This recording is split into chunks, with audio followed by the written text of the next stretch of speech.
evening. 3 hours, sorry, for this evening. A time will come, we will introduce ourselves and also help each other to be well, abreast with whatever we are doing. The course that I'm going to take you through is called Educational Governance, as you can see it on your screens. And at this point in time, we are going to look at the private education governance. So an educational governance structure that deals with private schools. I know very well that some of you are coming from afar, and there's a need for us to recognize each and every one who is here. We know some of you are coming from Tamale, others are coming from Volta region, others are also coming from Western North, Greater Accra, Kumasi, and the rest. So today be the first day we will learn, but I will quickly open the forum for your expectations. So you can quickly unmute yourself. Albert, Benson, unmute yourself, and in brief, give me your expectations for this program. Thank you very much.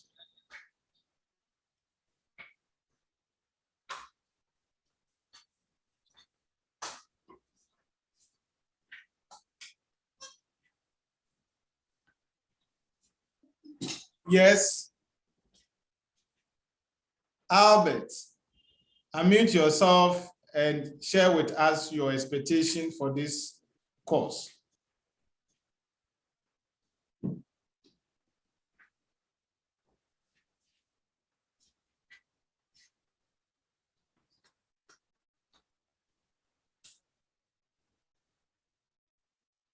Rosemond Ado, please unmute yourself and share with us your expectation.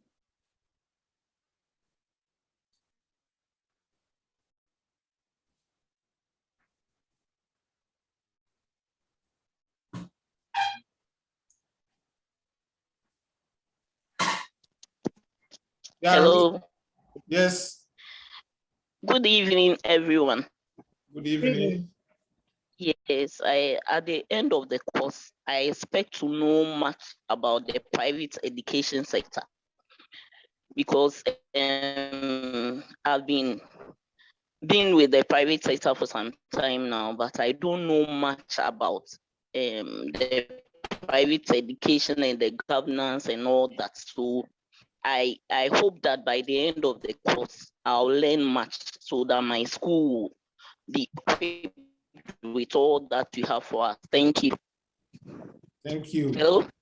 Thank you very much. You are welcome. God bless you. Adote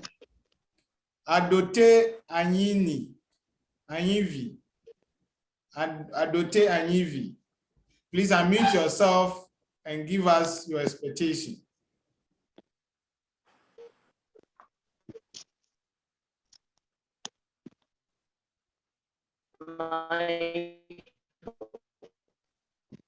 Come.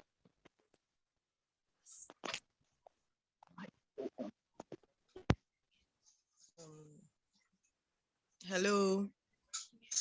Hi. Yeah. Good evening, house. Good evening to you all. My expectation is that by the end of this program, I'll be able to know much about private education and then lead my teachers or my co-workers the right way. Thank you. You are welcome. Hello. Bethany, unmute yourself and give us some expectation.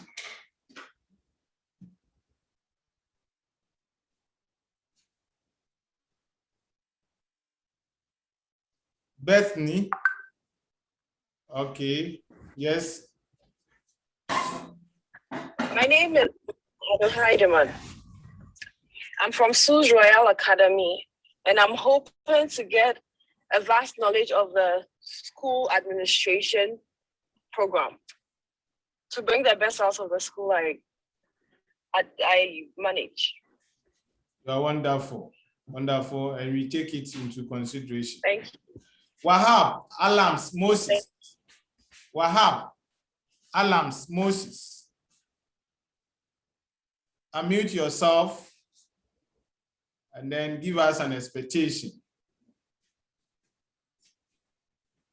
All right. Good evening, everyone. I expect by the end of this program, I should be able to know how to manage my school in terms of setting up principles that will facilitate easy learning environment in my school. Thank you. Thank you very much. Thank you very much for your time and also your expectations. In fact, we've gathered here purposely to acquaint ourselves on modern trends and more or less also realize the importance of setting up private education in the country. My job here is to take you through private education governance as a course that will last for 6 weeks. I'll be meeting you for 6 times, and it will be in 3 hours, non-interactive or let's say continuous program.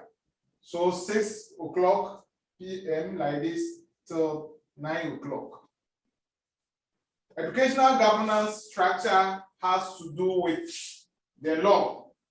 So we will be playing with constitution and the acts and other relevant documents in our educational space. But before then, let me take this opportunity for you to take note of who I am so that you can recognize me as such. I am Kwesi Jetia. Have an MPhil in Educational Leadership and Curriculum Development. I'm also a law student, and below are my telephone numbers and the email address. Please take note of my email address because that is where you will be sending me all assignments and other relevant questions and answers that I will derive from you. As time goes on, I have my PA here, so technical advisor here. So if you have any, let's say, question or answer, you can quickly go to the text box or chat box and put it there so that we will read it loudly and answer you on that. As I said, within these 6 weeks, we will be looking at introduction of legal systems, which today we will do it. Then the second week, we will look at entity identification and governance. We will look at legal frameworks and development, how to develop legal frameworks in your schools. And then we will look at education, provision, and rights. Then we will look at permissible educational indicators, and then we will end it with legal or legality of educational indicators. So these are the course outline. You can read around it as we move on, and there are questions and answers that will be given. The program is structured in such a way that every time I meet you, I will give you an assignment. When I give you assignments, you have to submit it before you join the next class or the next possible day I will be meeting you. So at this point, if there are any questions concerning the course content or the structure of the content, you can quickly go to the text box and share with us. You will read it and take it up. Now, we start the main discussion. The first thing I want to find out from you is that what is law? What is law? So quickly go to your textbooks and answer for us. Or you can unmute yourself and then bring in your answer. What is law? Simple question. What is law? Governance has to do with law. So what is law? Quickly, if you know, you can just, raise up your hand and we take you up. Thank you.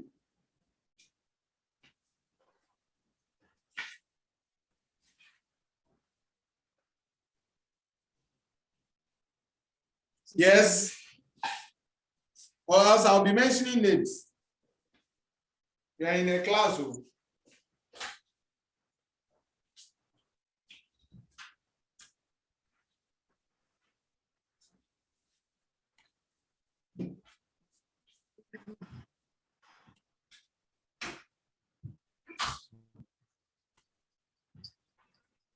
Who is helping us?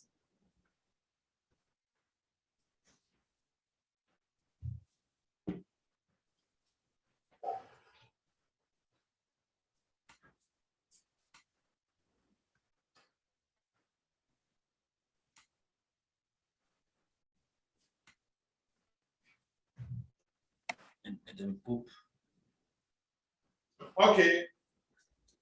Hope, you can come out with your answer. Hope. Okay, I think laws are the rules and regulations that governs a society. That's what I think. Okay. Thank you. Okay. Wahab is saying that laws. Wahab is saying that. Let me read Wahab's own. Wahab is saying that law is a legislation created and enforced through social or governmental institutions to regulate behavior. Albert Benson is also saying that law is a set of rules and regulations that govern specific society or organization. Okay. So any other, all of you have done well. Any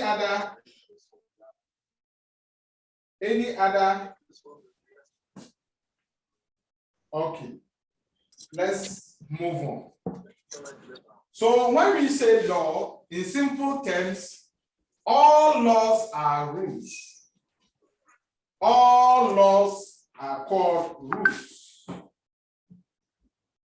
All laws are rules. When we say law, all laws are rules. Laws are rules. Yes, take note of it. When we say laws, we are trying to refer to you that all laws are what? Rules. So the next question is then what is rule? What is rule or rules? Help me. Let us quickly go to the text box and answer that question for me. Very interactive. Deborah is saying that laws are basically rules and regulations that governs group or a given society or a country. Jacqueline is saying that the system of rules which a particular country is recognizes. So now let us try and answer what are rules. We are saying that all laws are rules. All laws are rules. So let us answer the question, what is a rule or what are rules? When we say rules, what does it mean?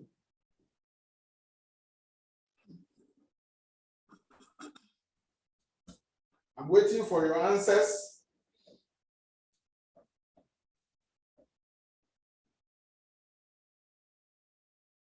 Okay. I know my students are now looking at it. When we say laws, all laws are rules, but not all rules are laws unless Laws. enforced. Yeah, enforced. Okay. What we are trying Not to say is that all laws are rules, but not all rules all are laws law unless unless they are enforced. enforced. Unless it is enforced. What it means is that unless a law can or a rule can be seen as a law, it has to have a character that is enforceability. Enforceability. So what we are trying to say is that whatever we are going to learn, we are going to learn by the end of the day all the things that we will be having in mind in terms of educational governance would be adequately enforced, but it will not be rules. Rules are not enforceable. And if a rule is not enforceable, it cannot be seen as a law. And for that matter, punishment and its adequate, let's say, sanctions cannot be applied.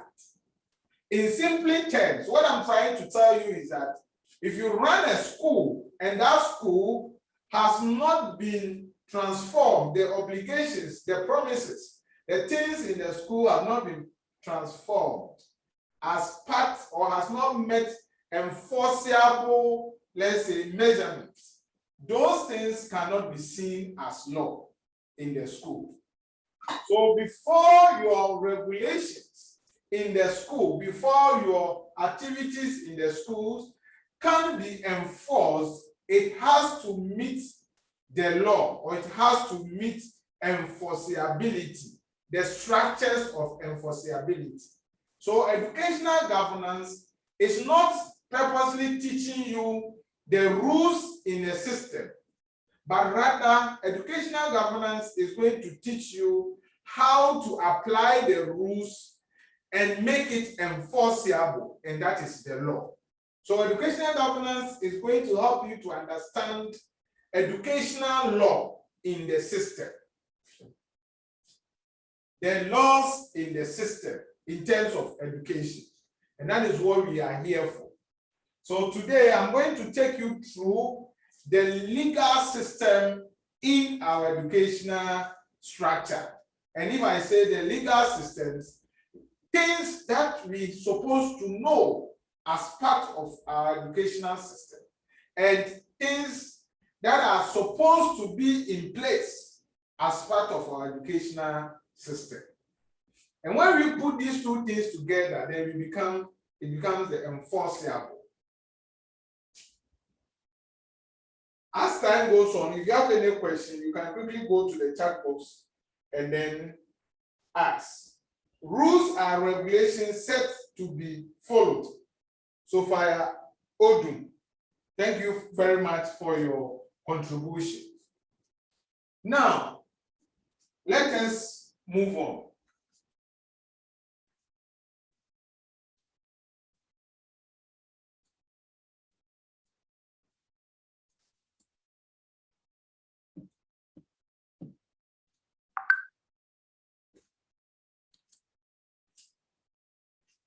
Now,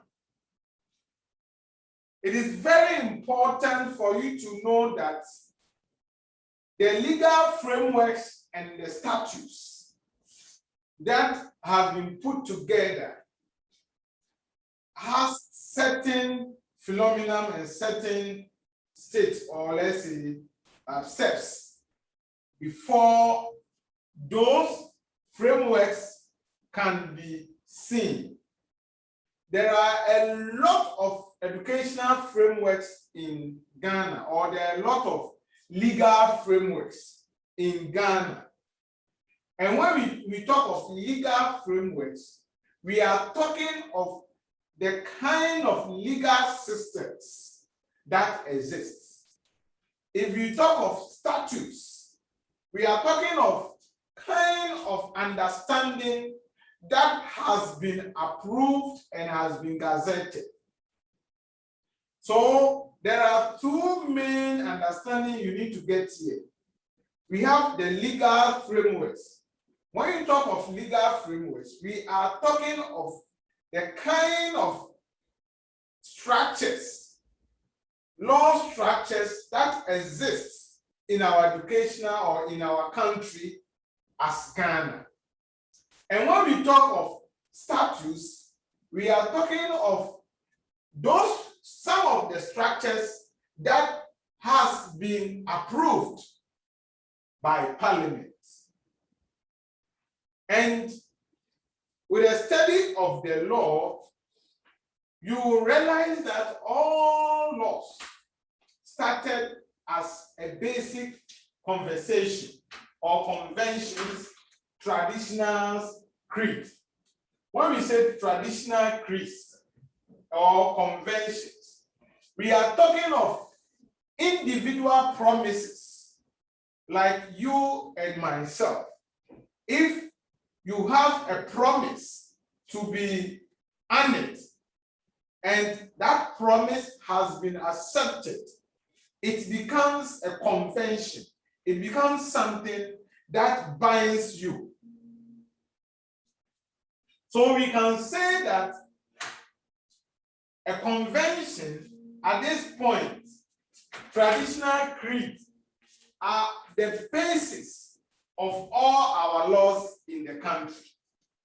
No, if you delve into it, you even say that most of the laws are borrowed from the outside culture.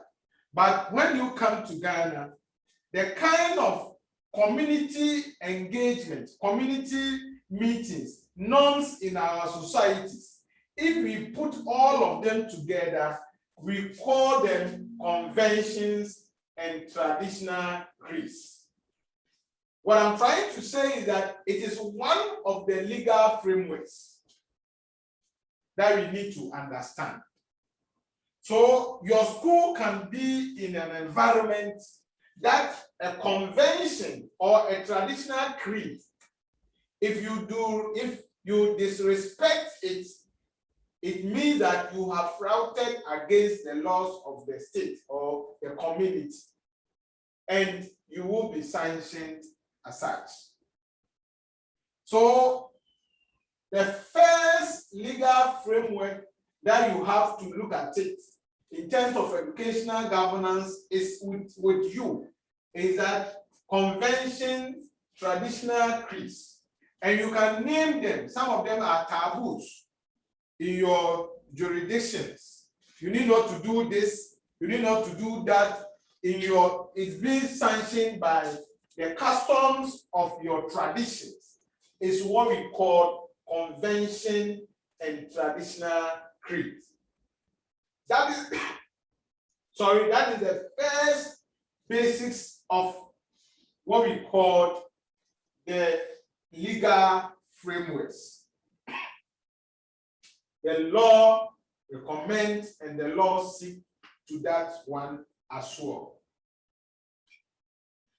Now, the next thing that we have to look at it as part of the legal frameworks is what we call regulations. Regulations.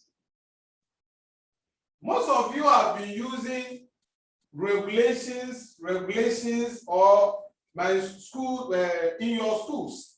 What kind of, legal frameworks that exist in your school? Let me put this question. What kind of legal framework that exists in your school? Please answer me. Go to the text box and tell me what is a legal framework that exists in your school. Is there any legal framework that exists in your school?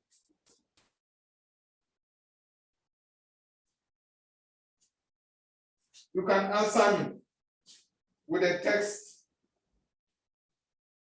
Is there any legal framework that exists in your school? And what is that?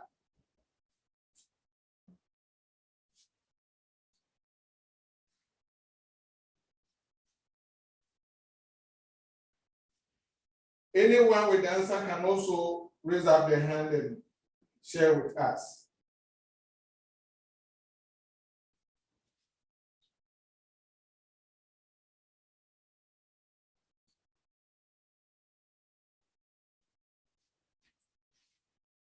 Do you, okay. School registration. Please add your name when you know that your WhatsApp, or let's say your Zoom don't have your full name.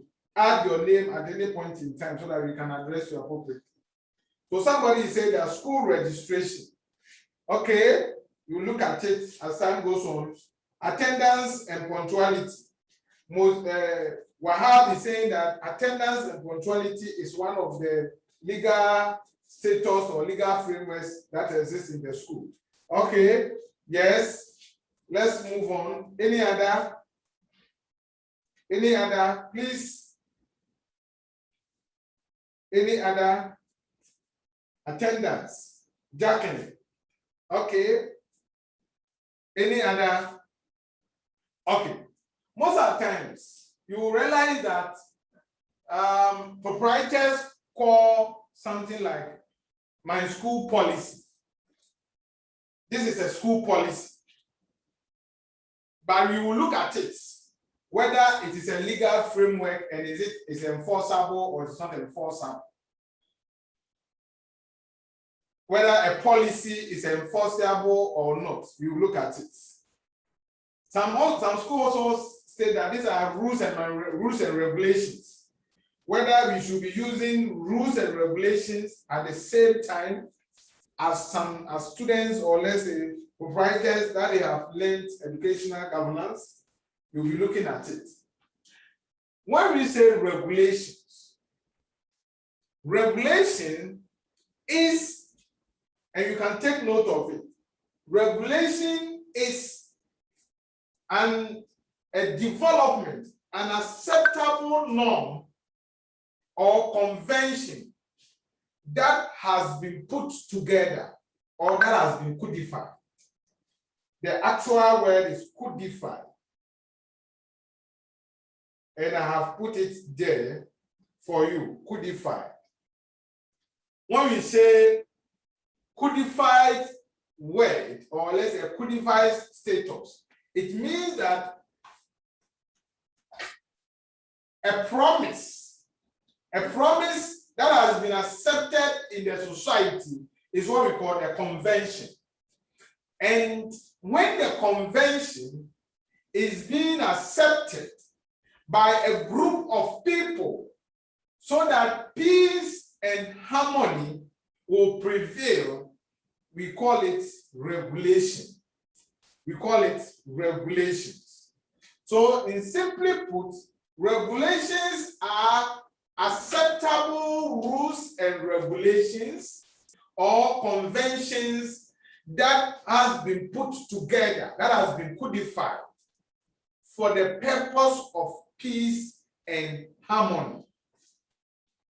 And in law, when we say regulations, we mean that an aspect of the law that speaks specifically for the development or for implementation of something.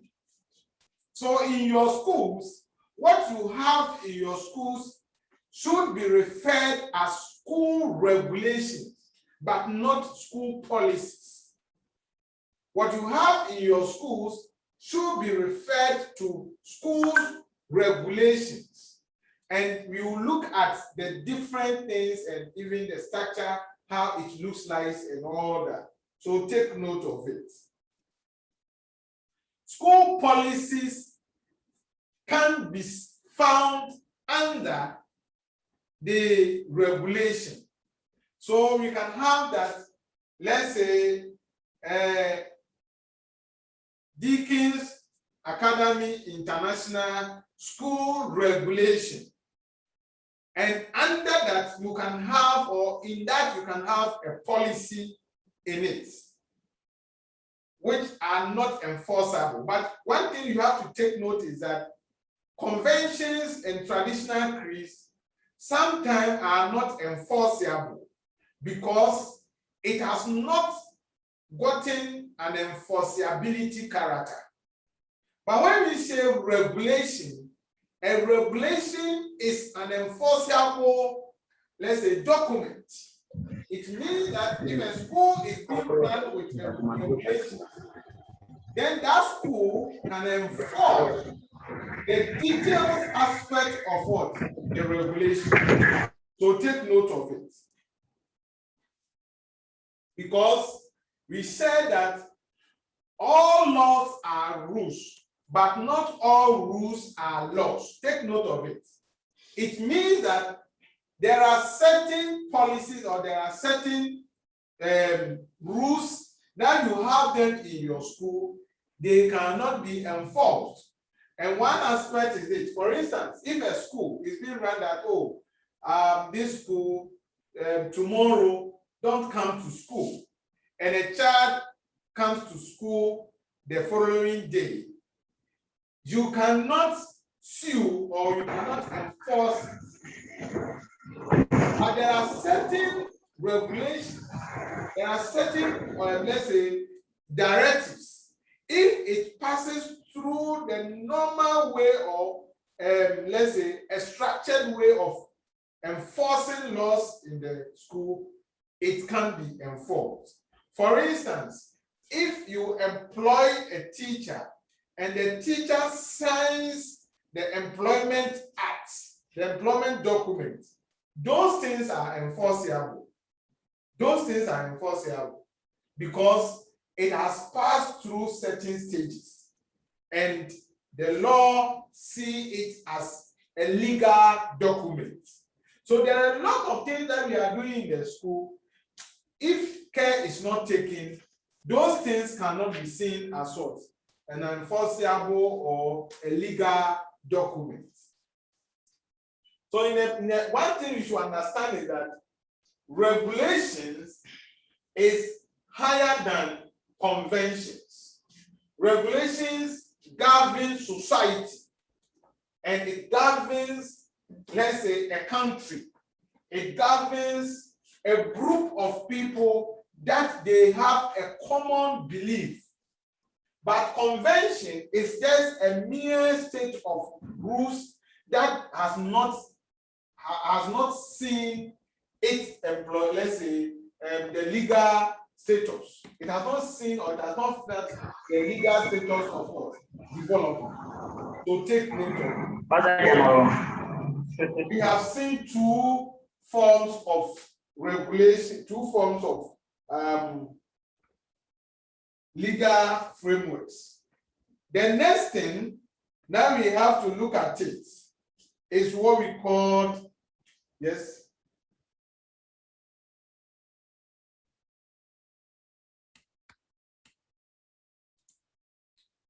It's what we call policy.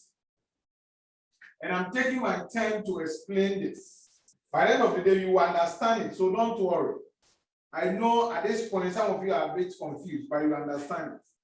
When all the slides are shown, you understand it. When, let's say, one school, I don't know much of the schools here, but I know Baby Bilingual is here. If Baby's Bilingual School is operating with a certain regulation, and that regulation has been working very well. Now, another school, they are more or less like an association that has a lot of private schools under, can decide that, let us see if we can put all these regulations together as a trial version to see how it will work in a larger scale. And that is what we call policy. That's what we call policy. So a policy is not an enforceable document. Take note of it. If you run, oh, this is my school policy, you cannot enforce a policy that you have in your school. Because a policy is more or less a trial version of trying to put regulations or trying to expand the scope of regulations to cover a majority or majority people. For that matter, policies cannot be enforced. So, but it is one of the legal frameworks that we need to have because it is all about law development. So before we can have laws in the country, as Ghanaians or as educational or educationists, you should understand that we have convention as individual promises that you can have with your husband, you can have with your community people and the rest. Traditional way. Monday, it is a taboo. Don't go to the fireside, don't go to the riverside and all that. Those are the conventions. But when the conventions, some of the elements of the conventions are being put together in a documented form, it becomes regulation and it is being enforced. Most of the conventions are oral, unwritten. It is not, you cannot easily undertake it. And one of the features of it is that it is very ambiguous, it's ambiguity. You cannot get in clear terms what they are trying to mean. But if, luckily enough, we are able to pick those, let's say, oral reciters together and put them in a documented form and sign on it, it becomes regulation. And for that matter, it is being enforced. It's being enforced. Any attempt of expanding the regulations to cover so many people as a period of an experimentation, we call it a policy. So at any point in time you hear policy, a policy is just an extended version of a regulation that is aiming to become something. A policy is a trial version of an amalgamated document of regulations that is aiming to become something. And what is aiming to become? I will quickly share it with you. Immediately a policy is achieved, then we run what we call referendum, and then it is being seen as a bill. You cannot also not enforce a bill. Take note of it. If a statement is being passed in any of the bills and somebody goes against it, you cannot enforce it. Let me give you a clear example in our country so that you can understand it very well. We know that in Ghana, with I'm using the LGBT, we know that in Ghana, it is against our common laws, our beliefs, that a restriction has been given in terms of who to marry who and who should not to marry who.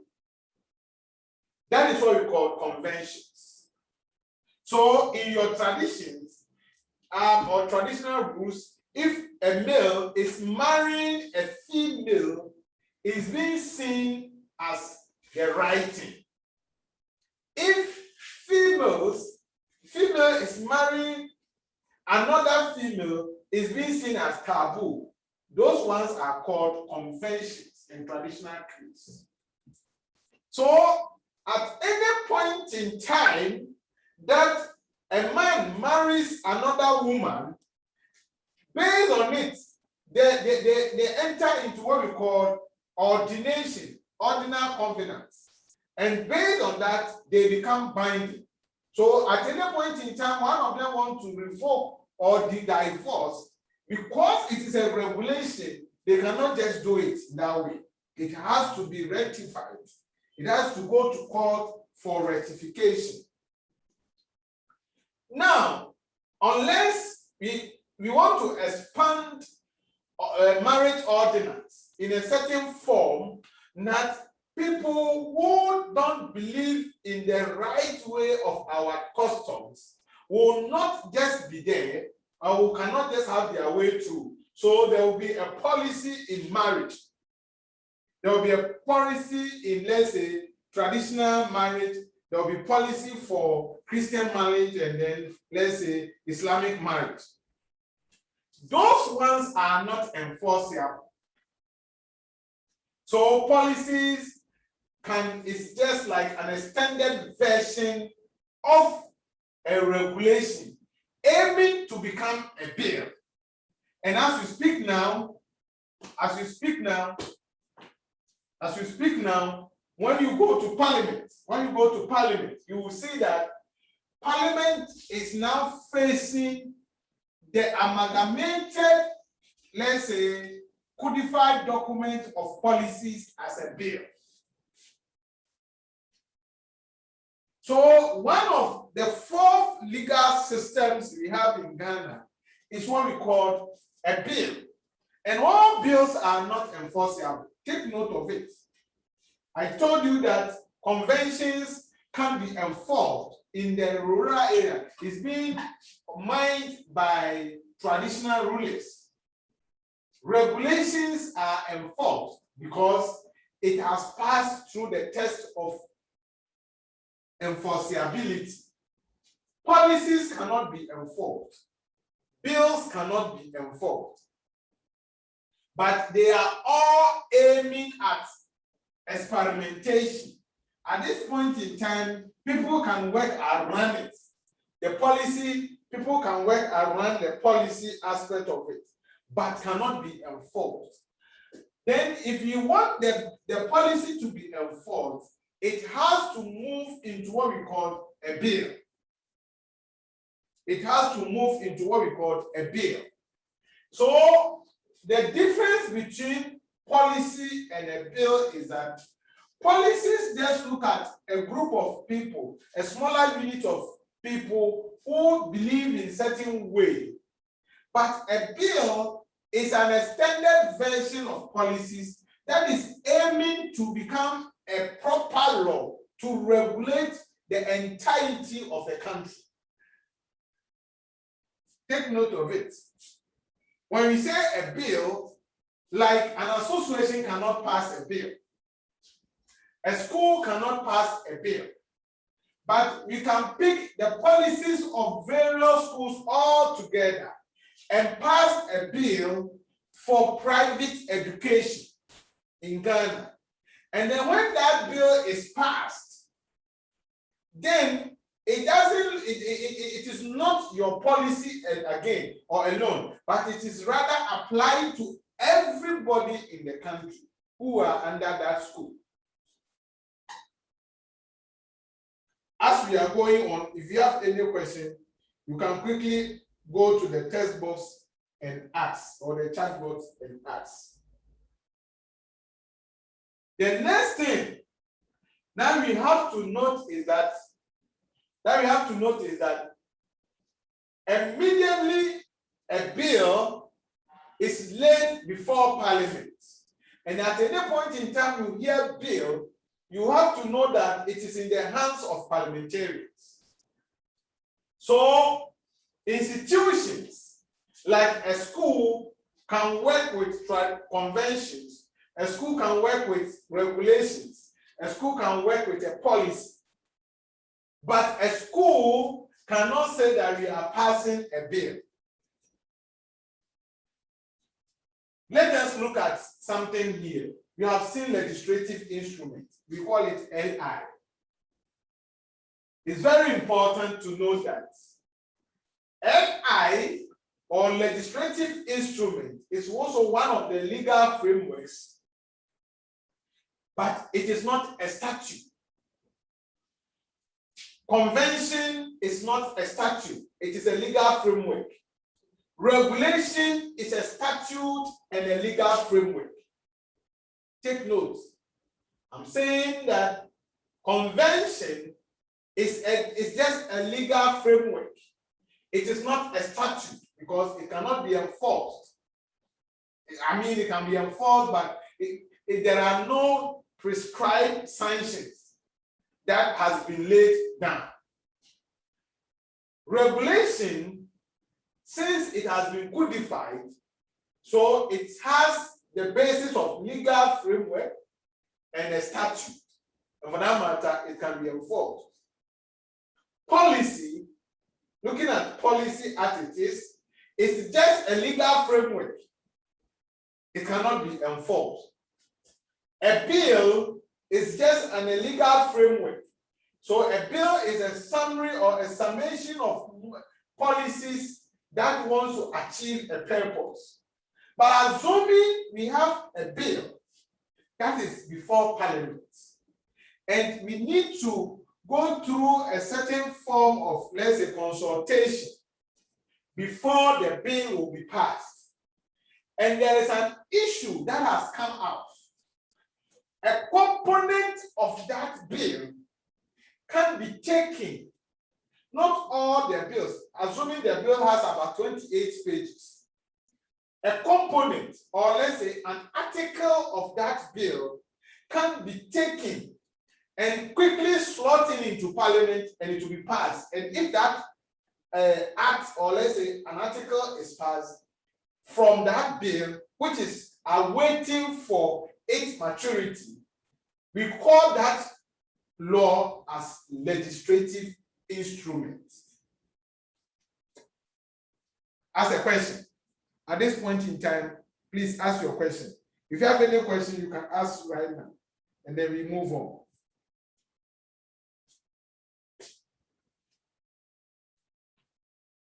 Unmute yourself, and then you can ask a question.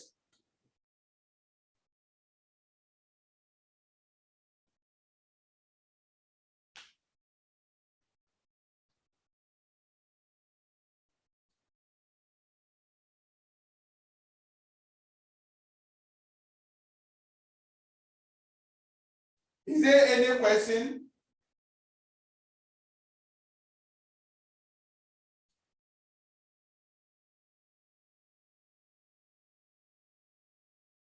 Participants, is there any question? Okay. Thank you. Okay.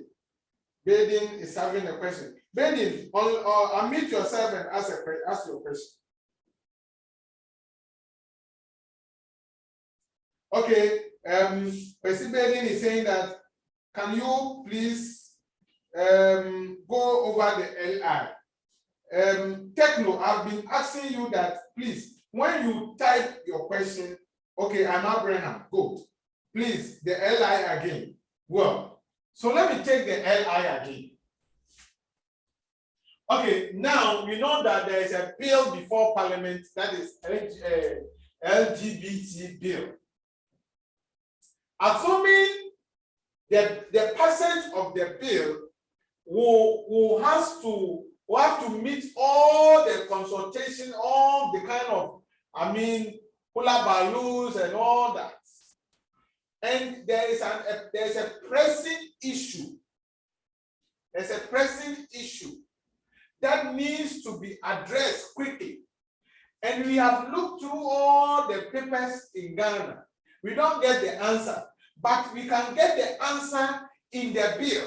Since the bill is just a framework, which cannot be enforced because it is not a statute, the parliamentarians will now pick that portion of the bill and then go to Parliament and pass it. And when they pass it, it becomes an LI. So an LI is just a legal document or a statute that is being taken or is being added to an existing law. What it means is that, let's say you have your school rules and regulations. Let me bring it down. You have your school rules and regulations. That's what we mostly call it. But now you know that you should be working with school regulations. You have your school regulations, and your school regulation is saying that you should be having classes 12 o'clock in every day, and it is mathematics. So you realize that the mathematics classes is not helpful, it's not helping. And students are not getting it at exactly 12 o'clock, but students are getting it immediately, let's say 9 o'clock in the morning. So what you have to do is that you need to do an amendment. And that amendment is either you are adding a new interpretation to the regulation that you have already, or you are adopting a new interpretation to the regulation that you have already. But in this sense, this is a bill. A policy is there, and the policy wants to be enforced, wants to see the enforceability. So it has been sent to Parliament. When it was sent to Parliament, an issue has come out, because it is not just one day when you send a bill to Parliament, it should be passed.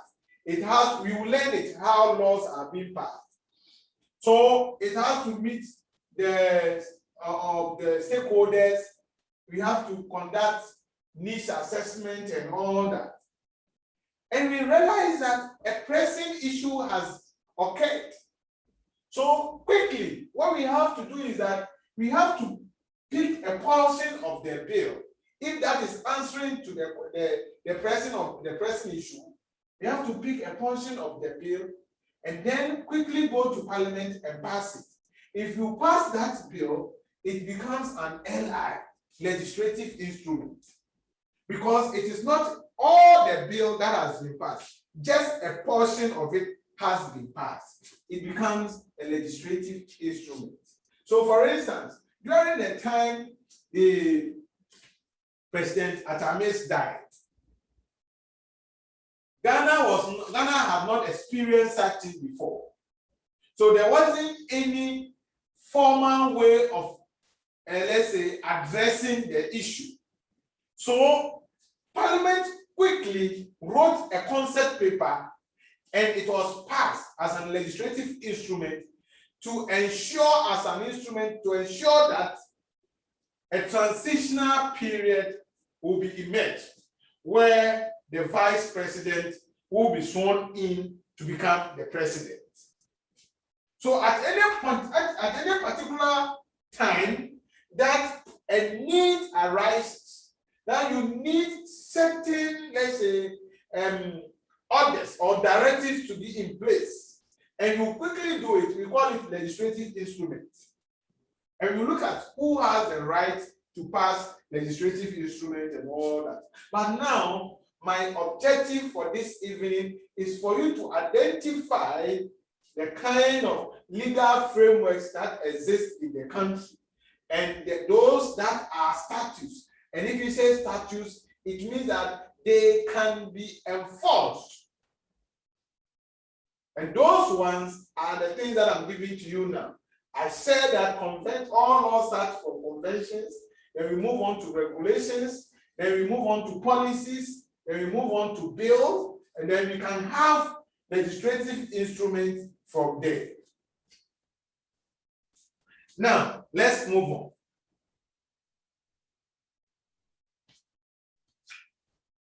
Okay. Okay. Look at it. We have acts. An act is a passage of a bill. If a bill receives the approval of Parliament, it becomes an act, and it is a statute. And it is what? Statutes. Whatever it is in the act is what we call regulations. Take note. Whatever it is in the act is seen as regulations or statutes. So now you understand it perfectly. If the smaller unit of regulations that exist in our various schools are being put together to manage a group of people to see how workable it is a policy, but it is not enforceable. If we think that that policy is helpful and it is in need or it is needed for the whole country, then we can go to Parliament and get that policy to look like what? A bill. If Ghana or the institution needs an amendment, or let's say a scope of the bill to solve a certain issue within a specific period, and if that specific portion of the bill is passed, it becomes a legislative instrument. But all bills, the hope of all bills is that all bills will want to become an act. Take note of it. All bills, the hope of all bills is that all bills are there to become an act. An act. Ask a question. Somebody say, please, did you say that when bills are passed at Parliament, they become legislative instruments? Tense.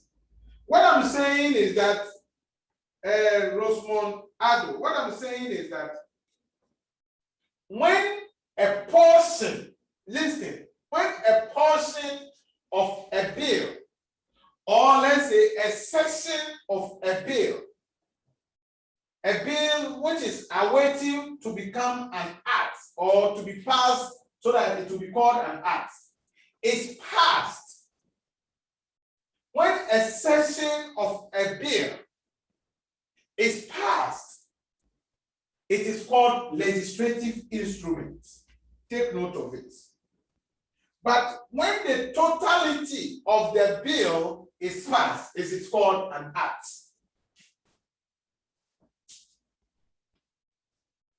So there are differences. One thing you should understand is that when we will see the educational structures very well, you realize that in 1995, Ghana Education Service went to Parliament of Ghana and requested for legislative instrument, which we call it Act 506, LI 506. And that was what they were using to run education in Ghana since 1995. And that was where they took the permission to register private schools and take money since 1995. But 2008, you will learn all these things. 2008, a bill was passed and it was known as Act 778. So since 2008, an act was passed and it was cancelled. The act cancelled the powers of what? Ghana Education Service then. So you have to understand that a bill, when a total bill is passed, we call it an act. When a section or a portion of a bill is passed before the bill meets at the actual passage, we call it a legislative instrument, and it is called LI. Please, sir, I still need clarification at the latter point. I'm a bit confused. Please, Deborah, bring your confusion out well so that we can help you. I don't know where you are confused. Okay. You have been hearing constitution, constitution, constitution. You have been hearing constitution, constitution, constitution.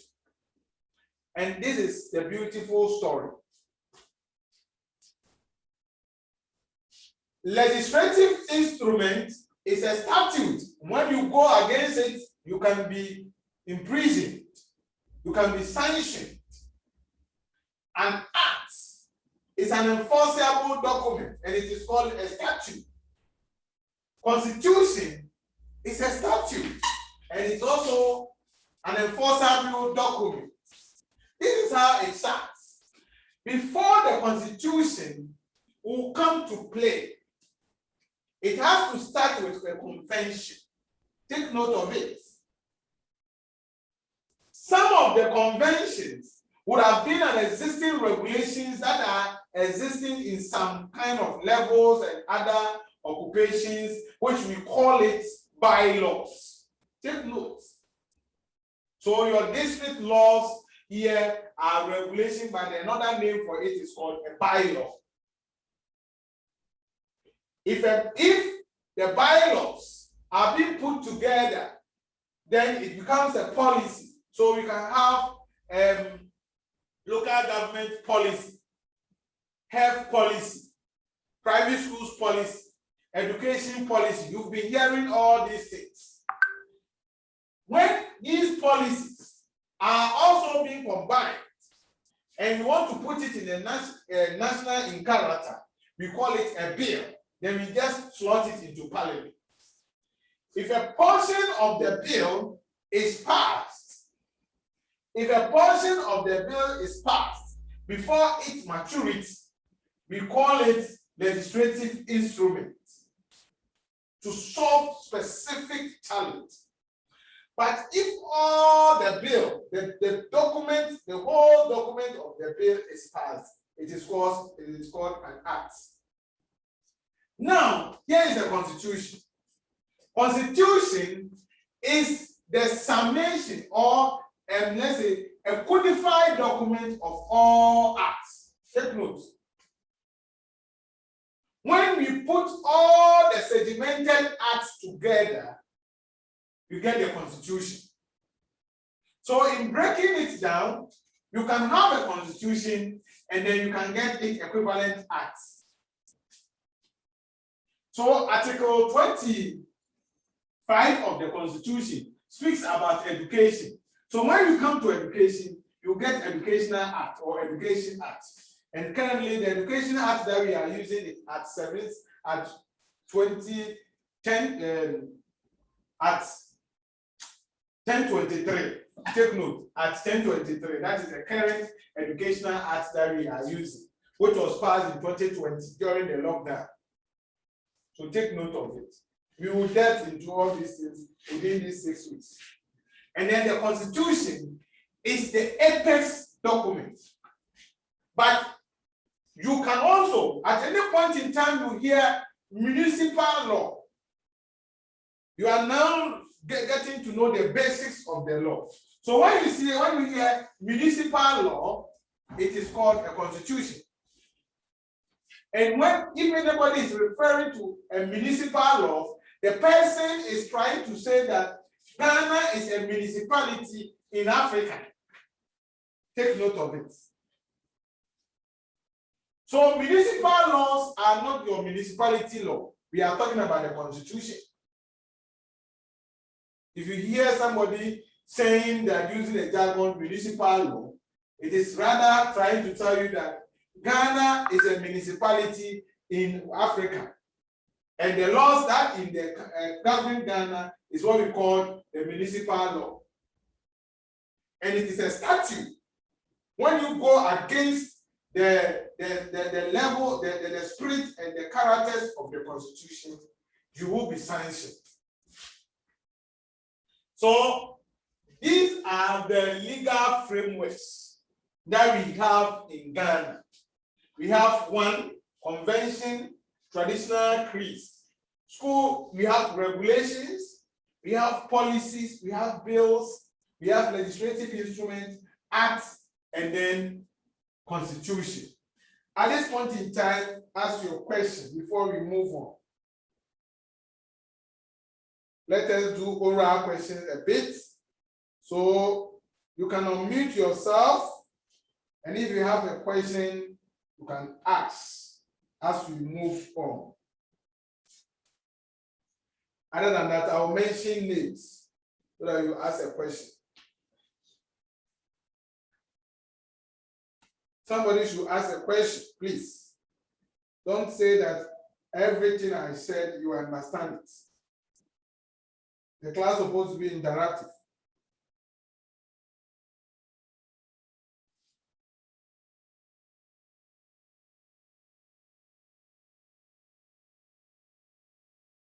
Okay, so let me ask this question.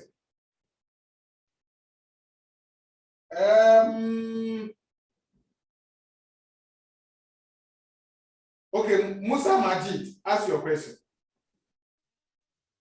Majid, ask your question.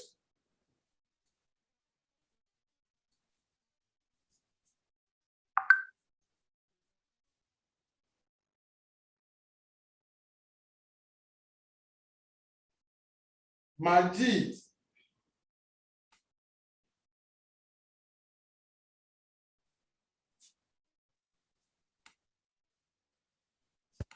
Infinite Smarts. Please, Infinite, I don't know your name. Kindly, next time save your name with the distance. Infinite Smarts. Ask a question. You said you have a question. Network.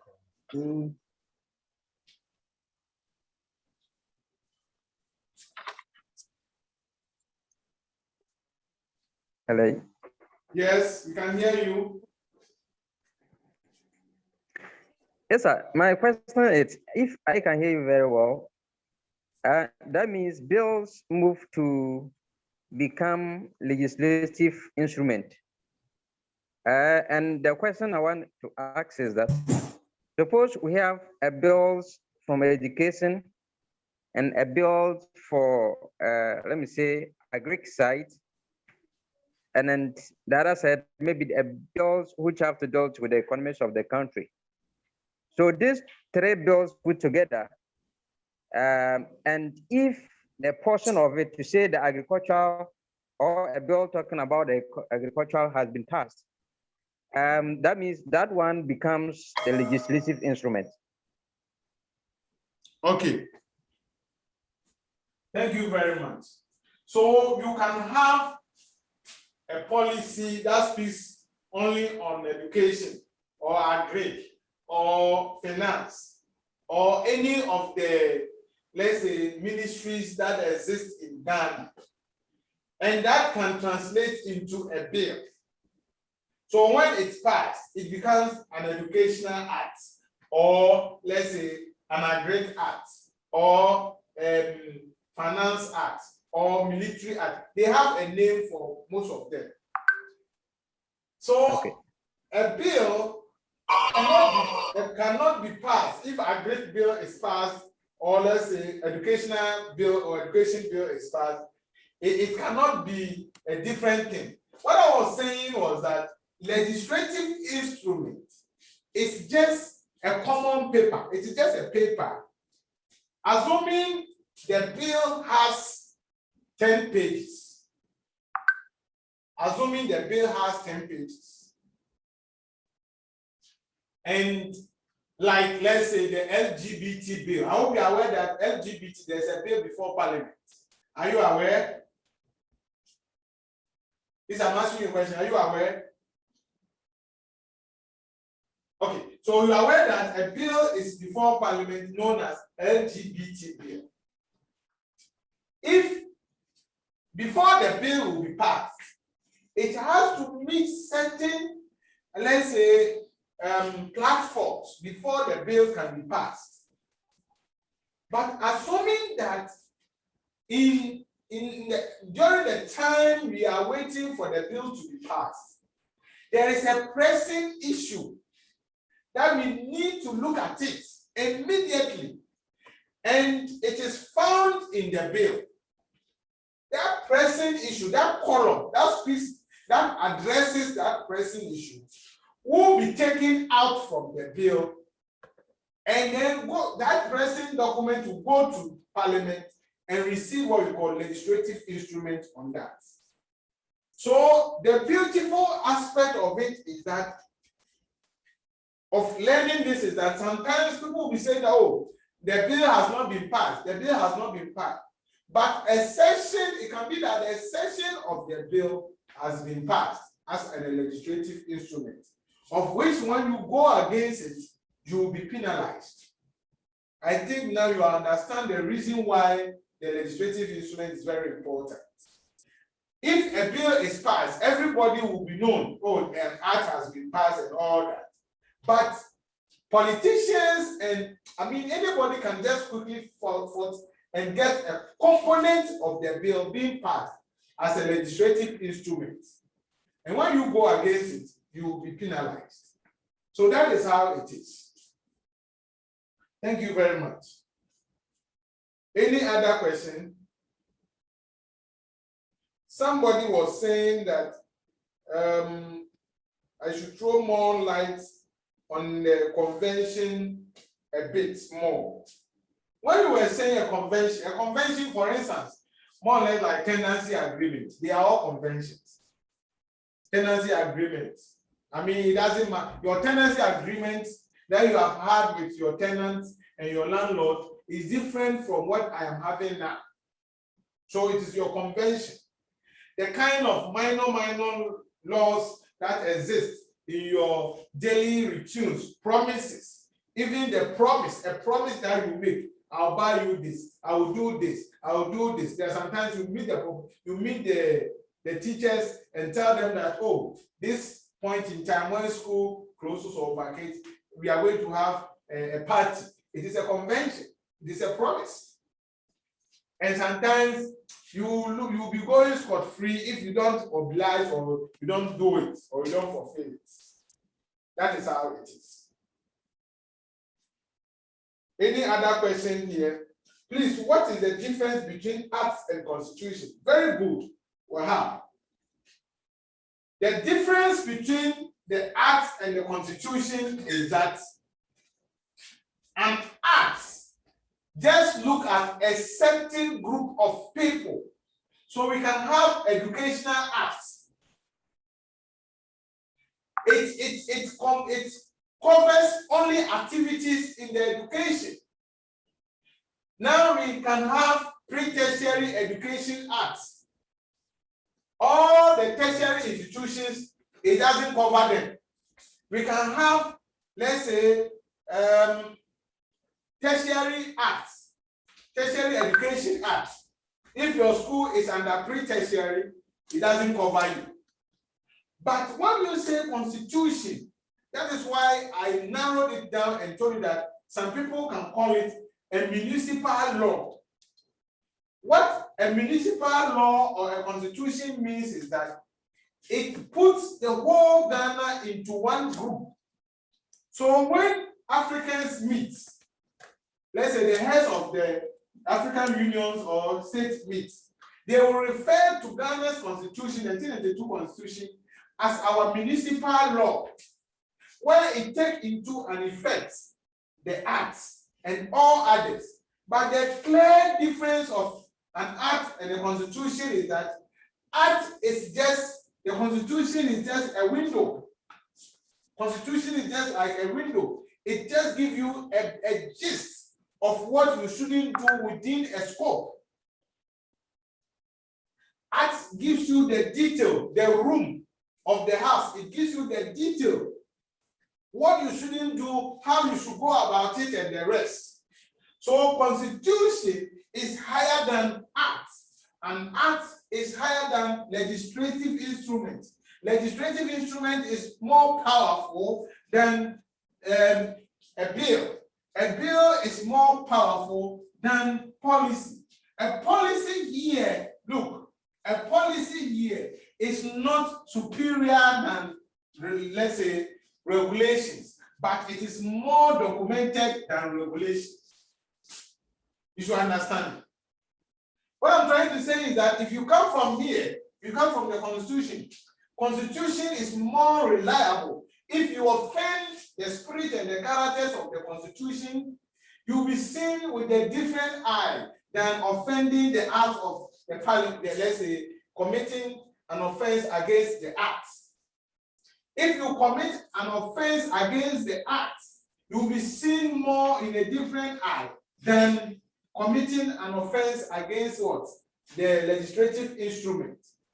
This is an enforceable this is an enforceable, this is more enforceable. When you commit certain crimes or certain constitutional breach, you can be seen as a treason. Treason means that you can be, let's say, crucified. You can be shot to death. These are some of the things that you need to know. And as time goes on, you understand why I'm teaching you this. Because most of the institutions that you are working with are using the acts, are here. Most of the institutions that you are working with are here. Some of them are also using the regulations. So you know that if you are dealing with your local government, let's say district assemblies, they are here, they are regulators. They are just like, they are using regulations. Most of the district assemblies, some of the activities like environmental protection agencies, they use LI. They don't have an act. So mostly dwell on LI, legislative instruments. And all these things have its consequences in running a school, and you will get to know them. Now, this is not the final legal frameworks. There are others that you need to know, which when you commit them, you can be, let's say, put into hot waters. There are other statutes of the law which are also enforceable. Don't forget that we said that all laws are rules, but not all rules are laws unless it is enforceable. So when I tell you that this is enforceable or this is not enforceable, it means that all the statements in those documents are just rules. Like when we go back, if you look at the let's say the conventions, all statements in the conventions are rules. It is not a law. That is the secret I'm giving to you. All statements, the do's and don'ts in regulations are laws. They are not rules because they are enforceable. All statements in policies, policy documents, everything in the policy document is more or less like rules. It is not enforceable. A bill is more or less like rules. It is not enforceable. A legislative instrument, document is a law. It is not a rule. So take note, it is enforceable. And all statements in the acts are enforceable. And that is where you can go to a court of competent jurisdiction to seek for redress. You can't send somebody to court that the person has gone against your school policy. Take note. And that is a mistake most of the private schools are making.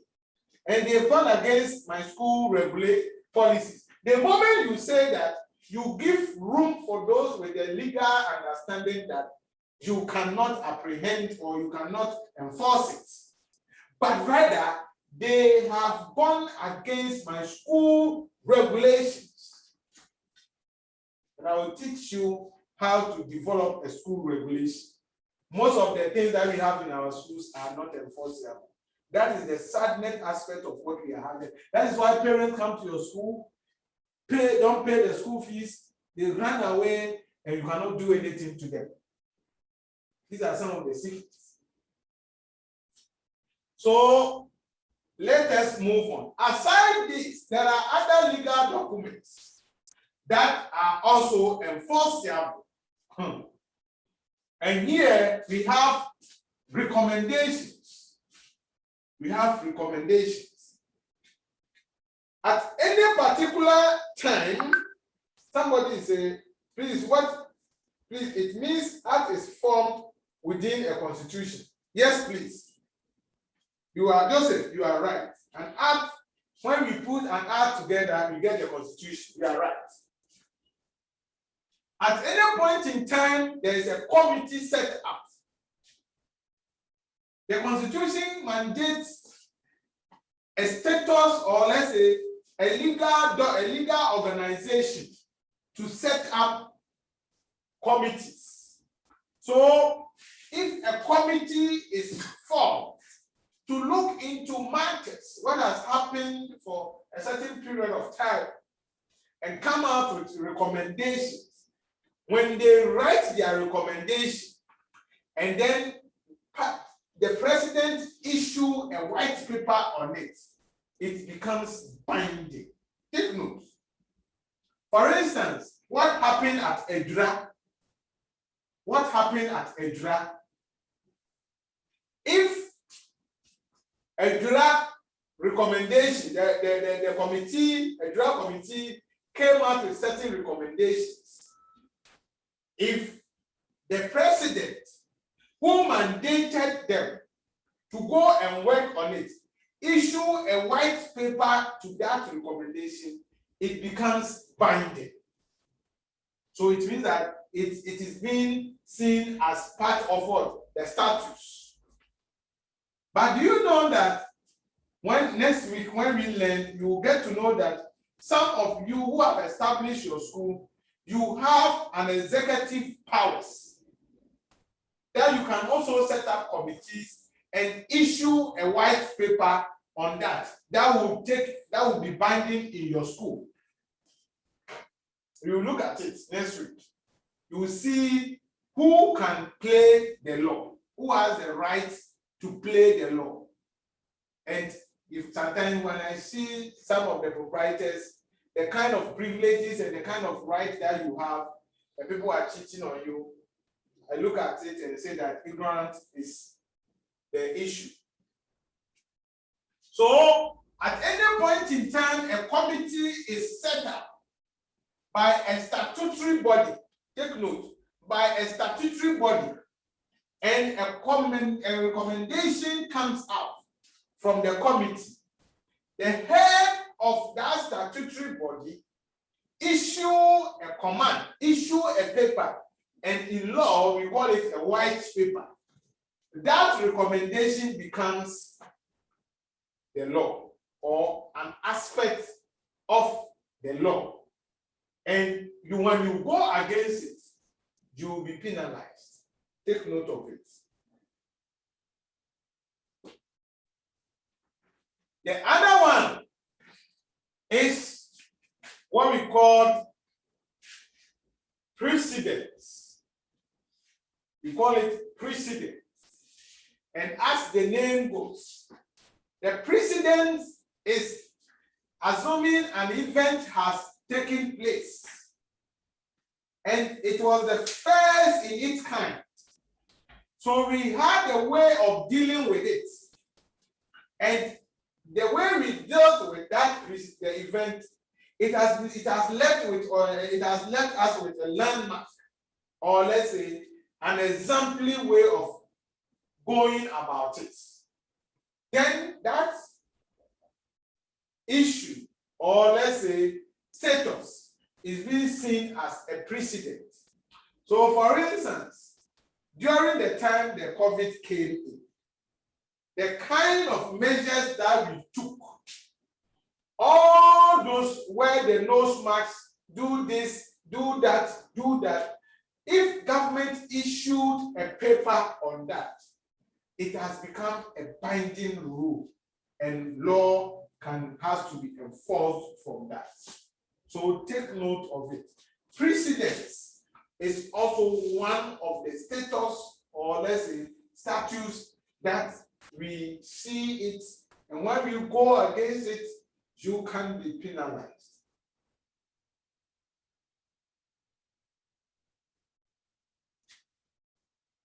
The next thing is standing orders. Standing orders.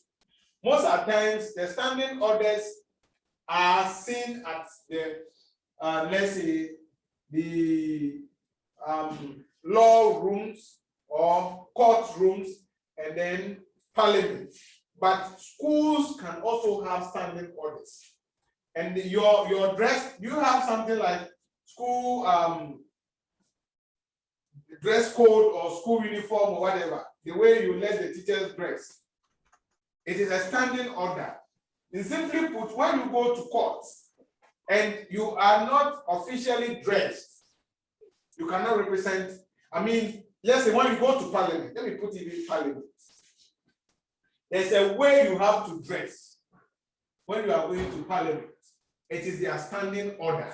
Take notes. And it is law. When you go against it, you will be penalized. A school can have a standing order, such as the dress code, the kind of haircuts, the kind of, let's say, proverbial words, the kind of conduct that you're supposed to have if you are in the school. It is called a standing order. So in developing your school regulations, you can have your standing orders. When you go to court, during the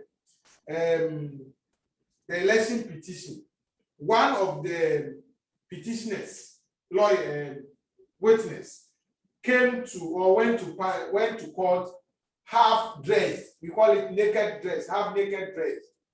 And then the judges told him that he has to dress properly. Not necessarily that he was not on attack, but he was naked dress or half dress. It was against their standing order. And the standing order in one of the courts is that you have to call my lord at any point in time you are speaking. The standing order. So a school can also have a standing order. And if you are a lawyer and you are addressing the judge, and you don't address the judge, my lord, you can be called to, let's say, you will be penalized or you will be punished if you forgo or you obey the standing orders of a particular place. So there are a lot of standing orders that can also be seen as the statutes of the law. Then we have best practices. Best practices. Some best practices can also be taken as part of the law. Some best practices can also be taken as part of what? The law. And it is simply put that, let's say in your school, you have a sort of, let's say, governance structures that has really shaped the face of education. It can be taken and government will issue a command that henceforth everybody should eat the way this school is eating. And when it happens like that, your best practices in the school has become the law for the country. So best practices are also part of the law. So take note of it. Then the last one is what we call executive instruments. So we have legislative instrument and executive instrument. This one is limited to some executive functioning bodies. Assuming your school has a board, not you have set up a school and you say that you own everything. No, that's not what we are trying to say. So assuming you have a school board, the school board can issue an executive instrument to sanction any body in the school or to call for an order in the school. For instance, the president of Ghana can issue an executive instrument on you that today you don't sleep. And most of the executive instruments, mostly that we see are the curfew. Most of the times we see president issuing directives. I mean, in simply put, all the directives that are coming from the presidency is called executive instruments. Take note of it. And if an instrument is issued and you go against it, you have violated the law. So these are the legal structures that we have in the country. So we have the main ones over there, and then these ones that I have just shared with you. recommendations, precedents, standing orders, best practices, executive instruments are the legal frameworks that we have in Ghana. But before then, okay, let's see if there are any questions here. I want us to discuss. Let's see if we can discuss some of the things we have just let's see, learned this evening. We are going gradually. I just want you to understand the basis of the law. Then we now jump into the education proper. So if there are questions, you can bring it out. If there are contributions and additions that you want to add as a class, you can quickly add it and then we take it up from there. But before you come in, please go over the best practices stance. Okay, Rosemont, you are saying that I should go over the best practices. The best practices are those activities that an individual or let's say a corporate body is doing, and it has seen its relevancy in the nation. For instance, there was a time there were armed robbers attacking a certain, let's say, teller or banker, and a taxi driver drove to hit the armed robbers to save the girl. The kind of the activity the taxi driver did or the driver did was adjudged as best practice. And for that matter, he was rewarded based on that. And I think there was a collapse of the building at Odan in Ghana here, Odan. One of the guys who has not been in any school, has not done anything before in terms of saving soul or anything, decided to go to underground to save about 15 lives who were suffering under the collapse of what? The buildings. The government of Ghana honored that person and promoted him to become part of the military people. I don't know whether you are aware of these stories. These are what we call the best practices. So at anything that you are doing, if you do it very well and it catches the eyes of the government can just adapt that policy or that practice and then reward you, and then also let it be like an enforceable, let's say, statutes in the country. So some of the best practices that some people have not gone into school, but government can just call them and honor them, doctorate degree and let's say professorate degree and the rest. These are some of the, examples of the best practices. So whatever you are doing in your school, if you do it very well, it can be taken as part of measurement that everybody is supposed to go by that kind of it. And the moment it's done, you will be rewarded. That's what we call the best practices. And it is part of the legal status. Please, if I can get right, the main intrusion from the president to his minister are the executive instruments. Yes, at any point in time that a directive is issued, whether a reshuffle or let's say to sack somebody, to sack a minister or whatever, all those are called an executive instrument. And we will learn this. The reason why I'm teaching you all these things are that we are not going to look at its applicability. Where can they be applied? And you will realize that private schools, majority of these privileges are there for you that you can enjoy, but you have not been enjoying it.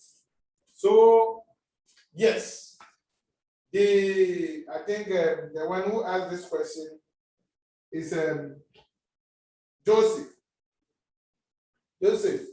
Joe, the kind of directives that the president gives to the ministers, to the DCs, who can even wake up one day and the president is saying that I've sacked this DC, I've just employed this person. Let us use Doblevo issue. Doblevo should proceed on leave. It's one of the executive instruments. This man, what is the name? The special prosecutor. Alhassan can be Alabisi what? What's the name? Help me. The former special prosecutor, that his issue became so issues in this country. The president Martin Amidu. Martin Amidu, thank you. Martin Amidu, the president used what we call an executive instrument to remove him from office. So one thing you need to understand is that you need to appreciate and be well abreast with whatever is going on if you are providing education, because wherever the position that you are occupying is very, very sensitive, and you should be able to tell what is happening and what is not happening within your scope. So, assuming you sack let's say a teacher in your school, you just write a letter and sack a teacher in your school, you can equally say that you have exercised what we call an executive instrument. But note, all executive instruments take their roots from either the Act, the Constitution, or the regulations. Take note, before you can exercise the executive instrument, it has to take its roots from either the Constitution, so you need to make reference. You need to make reference from the Constitution, or it is an act, or it is from the regulations. So we will learn how it's being structured. And for your information, we have been using these three words wrongly. You may sometimes say that you've been hearing article, sessions, and clauses. At any point in time, you hear article, know that it is referring to a section of the Constitution. At any point in time, you hear article, as somebody who is gradually in the governance space, know that the person is making reference to a section in the Constitution. At any point in time, you hear clause. Clause 1. So we have article 1. Articles equals to Constitution. Clauses equals to acts, and sections equals to regulations. So there can be a regulation section 1. Section 1 can speak about your school policy. So these three words, I'm just putting them there in the text box so that you can take note of them. When you hear article equals to Constitution.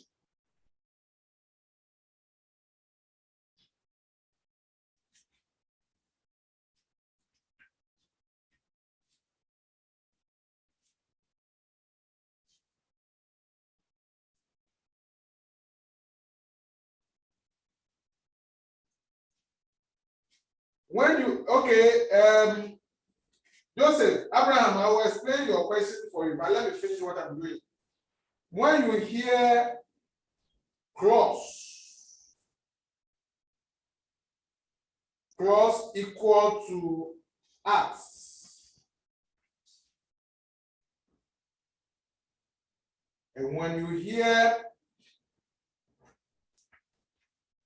session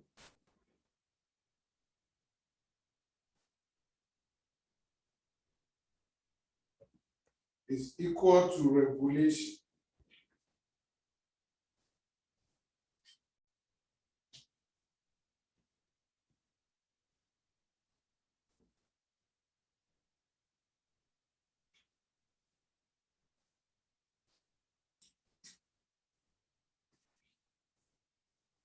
so somebody is asking, please, what about constitutional instruments? CI. When you say constitutional instruments, the constitutional instrument is just a section of the Constitution that has given a room to be expanded. Take note. Constitution is a finite document. It is not infinite. It is a finite. It has clear text. It has its clear interpretations. But you will see an article in a constitution that is given a new way to be expanded. That will give you a constitutional instrument. So it means that there's a, let's say you've drafted the constitution and there's a clause or there's an article in it saying that this constitution can be reviewed or is subjected to adoption and is not limited to any existing document that we have. So that existing document that is coming to be added to the constitution is what we call the constitutional instrument. Thank you.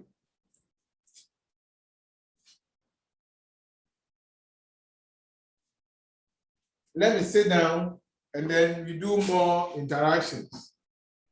So if you can unmute yourselves, and then if there are any questions you want to bring on board, we can bring on board.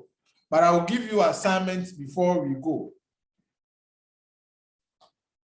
We will close exactly 8:30 or 8:20. So I'll give you assignments before we go. So if there are any questions that you have on board, you bring it.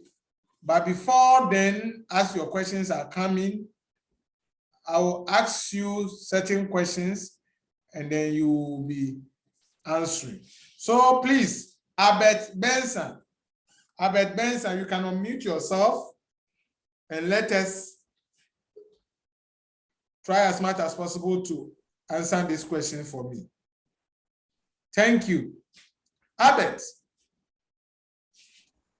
I want you to differentiate between a convention and then a policy. What is the clear difference between a convention and a policy?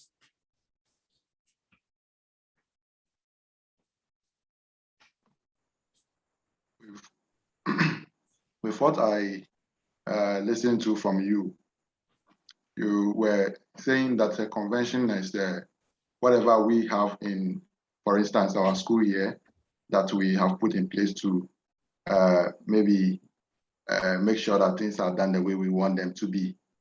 Such ways that we have put in place for the people to follow are known as the conventions. Our policies are a bit higher. Here, they are on the way of becoming bills. They are now bigger and can now be sent into Parliament to be voted upon or, how do you call it, made into a legislative instrument. That's what I understand by that. Thank you very much. But adding to that, conventions are more of promises that we normally make, and they are being controlled by the traditional rulers in our localities, and then it is not enforceable. When it goes to parliament, when it goes to any law court, it will be very difficult to be enforced. So most of the times, the traditional rulers and people try as much as possible to enforce it. But at any point in time, it's being challenged at the law court. It becomes very difficult to, let's say that it is somebody has gone against the rules and regulations, or let's say has done wrong. Okay, Bethany, please unmute yourself and support me with what are the similarities between regulations and legislative instruments? Bethany, unmute yourself. Good, good. What are similarities between regulations and then legislative instruments? The similarities between regulations and legislative instruments.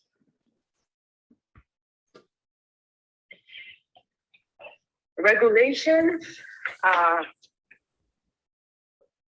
the rules we put in place to help govern a place. And then legislative instruments are also like they help back the rule up. That's the similarity. Okay, so are you trying to say that they are all enforceable legal documents? Yes. No, regulations are not enforceable legal documents. Class, do you accept his explanation? Instruments are. Okay, class, do you accept his explanation? Bethany is saying that regulations are not enforceable, but legislative instruments are enforceable. In a court of law. Okay. Class, do you all agree? Okay, Deborah, do you agree to your sister? Deborah, unmute yourself.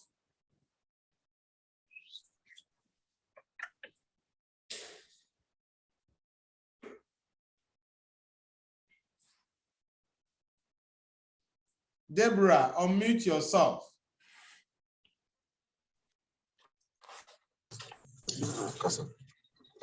Hello. Okay.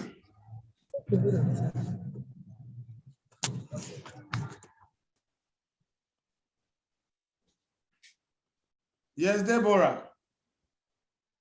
We are listening to you. Okay, she's not online. Jacqueline, do you agree with your sister? Yes, I think regulations is not enforceable, but the LI is enforceable because the LI is a legal document that has been added to an existing law by the parliament. Okay, we will look at it. So any other, let's say, do you all agree that I said regulations are not enforceable? I do, yeah. Rosamond. Yes. What did you hear concerning regulations, Rosamond? Please, along the line you said regulations are enforceable. Good. So I agree with the first spoke.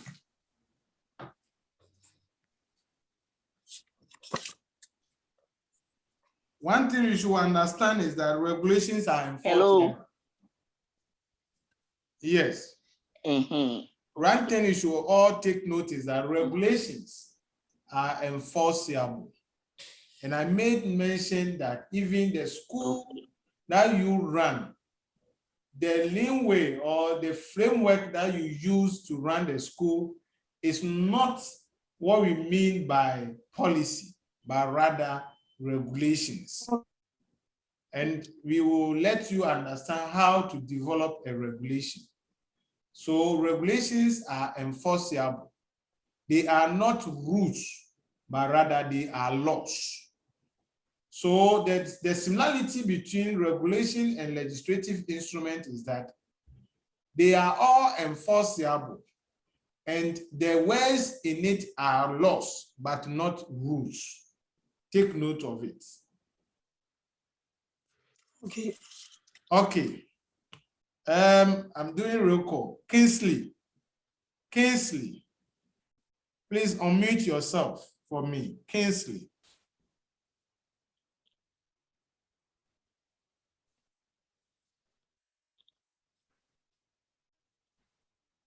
Kingsley, have you done that? Kingsley's iPhone, please. Unmute yourself. Hello? Yes, sir. Ken, please. I want that, just take this analogy and tell me whether the issue can be enforced or not. A child has been given an admission to a school. A school presented a document titled Standing Orders in the School. And the next day, the parents reported that he is taking the child from the school to another school, having paid the school fees. Can that standing order be enforced? Okay, thank you for this question. I think I also raised the same question that goes like, can school policy, can it be enforced whereby the parent has signed against that policy? I think I raised that question and it wasn't answered, and you've thrown it back to me. But per your submission, when the policy has grown into a regulation, I think the school can still maintain the school fees without refund. But being a policy, just a policy, to the best of my understanding through this training, I think they have the right to take the money back. Thank you. Okay, any other support? Kwesi Baden, we want you to support it. Kwesi, your comment on this, Kwesi.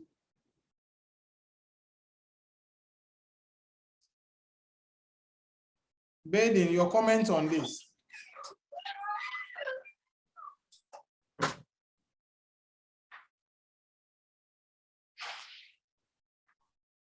Okay, Wahab, your comments.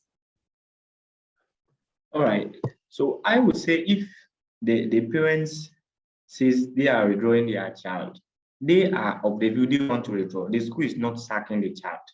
So there wouldn't be any refund. But if the school is sacking the child, then there would have been a need to refund the money. Thank you. No, thank you very much. But all of you, I'm just look at this question. I said a school or a child has been admitted into a school. A document was given titled Standing Orders. And the next day, the child is being asked to leave the school, or the parent report that he wants to leave the child, let's say, end the child from attending that school. For signing that standing document, or for signing that document titled Standing Orders, can that school or can the school sue or so enforce the characters of that document? You need to look at the title of the document and its features, whether it is enforceable or not. One thing you should understand is that I said standing orders are enforceable. Take note of it. School regulations are enforceable. Policies cannot be enforced. And the mistake that we mostly make is that sometimes Either we write it on top of the document, school policy, and then let parents sign. Please, the word policy in legal terms means that they are trial versions documents, which is yet to be considered. And for that matter, it cannot be enforced, irrespective of how you have catch it, whether it is being catch that you have to do this and that and that. So long as you have used the word policy and the parent have signed, does not mean that it's a binding document. You have to be very clear on this. So most of us, you've been running schools and you'll be issuing certain documents to parents, and we don't actually have it correct terminologies to be used. It becomes a challenge. And parents, you cannot enforce it. Assuming you issue a document to a parent and it's being titled a school policy, saying that every day a child supposed to wear, every Monday a child supposed to wear t-shirts, your school t-shirts, and the child fails to wear it and you sack the child. I bet you a parent will be able to sue you, because a policy, it is just a trial version. It is like you are going to buy, let's say, a software, and they are just giving you a trial version to try to see whether you like it or not. And that is the meaning of a policy. So policies are not official documents that you can enforce it. And you need to use appropriate technologies to run your school. But when we get to the development of educational frameworks, you will love it. You will get to know how policies start. There's format of developing an enforceable policy, and then let's say enforceable regulation. Even there are certain regulations cannot be enforced. For instance, if you sit in your office and you write your own rules and regulations, and then you write the title school regulations, my friend, it becomes very difficult for you to enforce it. And its enforceability here is not about you making sure that parents obey whatever you want them to obey. But I'm trying to put in your mind that when it meets the test of the time, like when it meets at the law court, or the court consider it as a legal document, that is what I'm trying to say. So, assuming you are in your own office, and somebody should help me answer this question. So, Sophia Odum, you will answer this question. Sophia Odum set up a school, and in running the school, she put up certain, let's say, rules and regulations together and named it my school regulations, without consulting the parents, without consulting the teachers. And then a parent decided to go against whatever Sophia has been put together. Sophia, help me here. Will you be able to enforce it if a parent fails to do so? Or Sophia, you are a judge, and this case has been brought to you. And this understanding you have had this evening, what are you going to say about it? Well, I would say that it's not enforceable. Why? Because it's not, it's just a policy. Oh, the title of the document is, if your background is not all that noisy, all of you can unmute yourself and we have a discussion. If your background is not noisy, you can unmute yourself at any point in time. You can come in. We are just having a discussion. So you can unmute yourself if your background is not noisy. I mean, Sophia, listen to this question very well. Albert has set up a school, and Albert has attended this leadership program. And now he's aware, Albert is aware that he has to run his school using regulations. So Abed sat down in his office and wrote down certain words, certain promises, and certain offers in it. And then wrote at the topic, at the title, School Albert Einstein International School Regulations, and throw it into the system. But what Abed didn't do, that Abed did not consult the teachers. The other parents were not consulted. Can Abed say that those promises and those words that he has put together as school regulations will be enforced, and you are the judge, so it has been brought to you? Will you be able to say that it's supposed to be enforced or not? Oh, okay. No. It's supposed to be enforced because regulations are acceptable norms that has been put together for the school regulations. So it should be enforced. Okay. Who is disputing that, and who is supporting that? Yes, Wahab. Can see your hands up. It's supported. Hello. Yes, Wahab. Yes. Yeah, I say it can be enforced because no one has accepted it yet, and it's a regulation. They are supposed to come together to accept it before you can enforce it. Wonderful. Majid, your hand is up. Yes, I'm also supporting it shouldn't be enforced because it has to come together. People have to agree on that so that it will come to a conclusion that we should accept it, make it a regulation. Okay. Somebody also hands us up.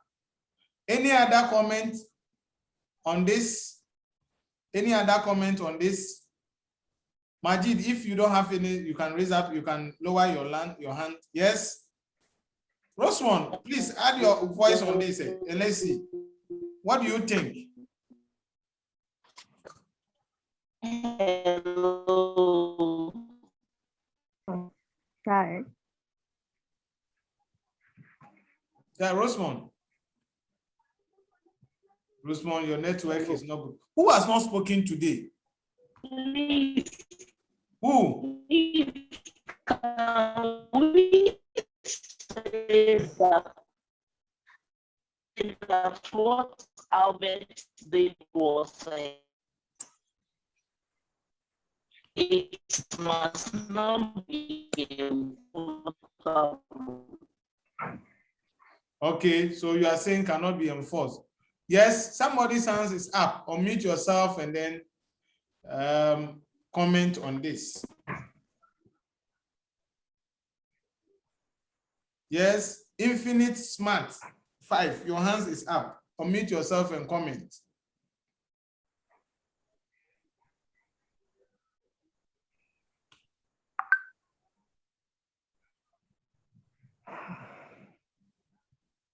Infinite,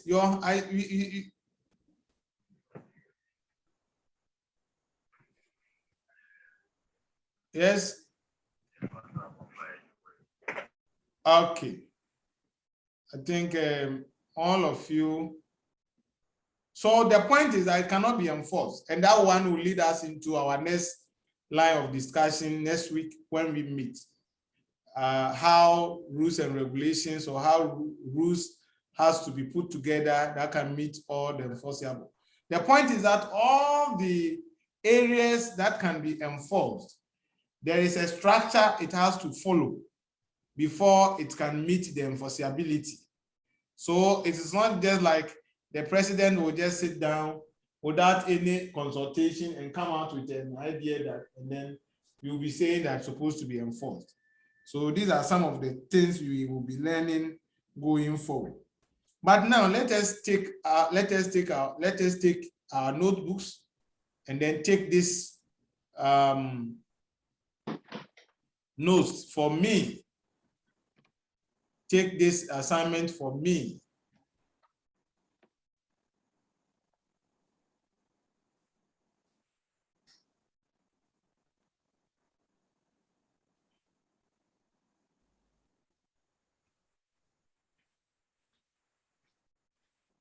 So this is your first assignment. I hope all of you can see. So with explanation, distinguish between rules and regulations, 2 pages. With explanation, distinguished between laws and rules. Distinguish between laws and rules. And the email to send this is at the top there. You can look at it and then send it to me. I wish to receive this by Wednesday so that Thursday when we meet, but I will not be teaching you on Thursday. I don't know the subject I will be following on Thursday, but if it has to do with educational governance, then we will meet. If it has to do with curriculum development, then we will meet. But the point is that my next time I will be meeting you, I will take my assignment before we move on. So with explanation, distinguished between laws and rules. 2 pages. Very simple for me. It's not difficult. My number is here. Most of you have my number. I think this one, they made a mistake. Let me put my number in the text box so that the chat box so that you can pick it. And you can WhatsApp me if you don't understand anything. And then I will take it also from there. So my number is 0249641349. So that is my number. And what is left is that we need to take elect our course rep so that the course rep will be contacting me for other documents that I will be sending it to you. So I think this is the first time we have met. You can quickly go to the text box to do attendance. You type your name and your school, just your first name and your school in the attendance. I mean the text box for me, so that I will screenshot it for your attendance before we close the session. So kindly do that for me. I'm doing my phone. Your first name, only your first name and your school. Your first name and your school. Quickly for me, and let us close so that we can quickly go and sleep. So, okay. So Albert, High Purpose School, you are welcome. Bethany, Psu Royals Academy, you are welcome. So please quickly do that for me. The guys are recording it and they will be awarding marks on this. Joseph Kusi Wadom International School. What international school? Joseph Kusi Wadom International School. I mean, we need one of your names. Jacqueline, the Royals Prestige Child. Okay, Jacqueline, Sophia Asidan Ishra International School. Abraham, Prince Emmanuel Preparatory School, Kumasi. We see Abyss Early Childhood Center. Oh, Abyss Tema. Okay. Wahab, Target City Academy, Tamale. Okay. Adote Abyss Early Childhood Center. Okay. 2 people from 1 school. Okay. Wonderful. So please, I want to see this is for your class attendance. If you can't do it, quickly tell me so that we can quickly assist you. If you have a challenge with the test, let us know. Here, we are all here to learn. So if there are any challenge, don't hide it.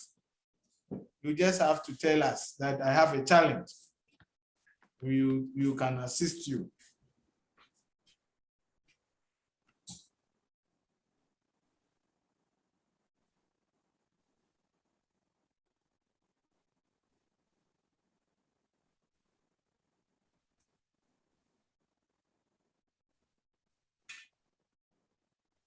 So I've seen Majid.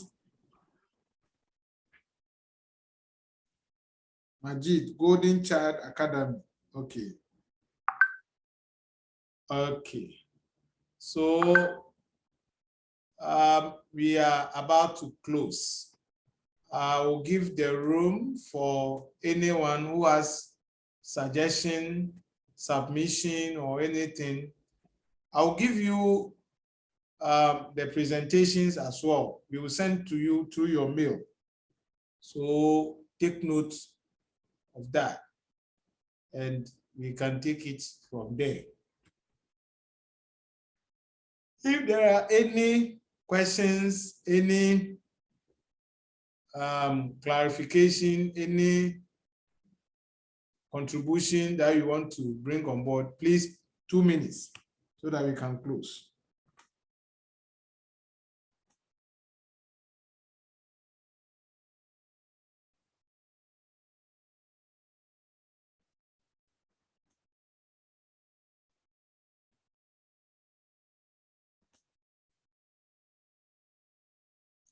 Okay.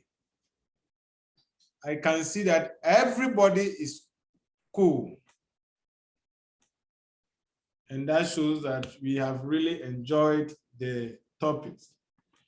So thank you very much for your time and your attention.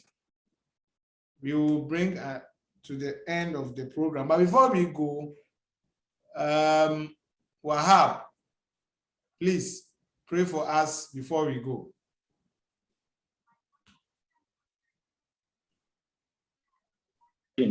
Hello. Yes, Wahab, you can hear you. I'm a Christian, so I'm praying a Christian prayer. Okay. All right. Sophia, why are you laughing? Next time, Sophia, Sophia, looking at it, you'll be the course rep. Hey. Because you like laughing. So the house, if you all agree, let us make Sophia the course rep for now.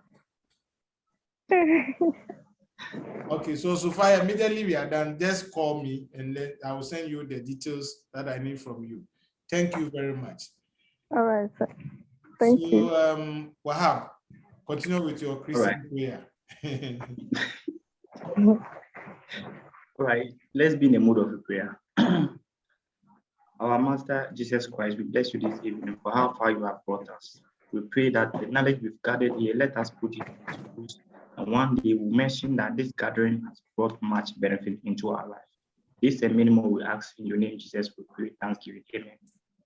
Amen. Amen. God bless you. God bless you. Bye-bye. Bye. So you can form your own platform without adding the lectures so that you can have your coup and all those things. You know, students sometimes we like having coup. So you can have your you can have your discussions. There are other documents that will also make them available for you. You can read further to enhance your understanding. What's your wedding ring? Not because maybe I didn't know. Come in. Good night, everyone. Good night. Wow.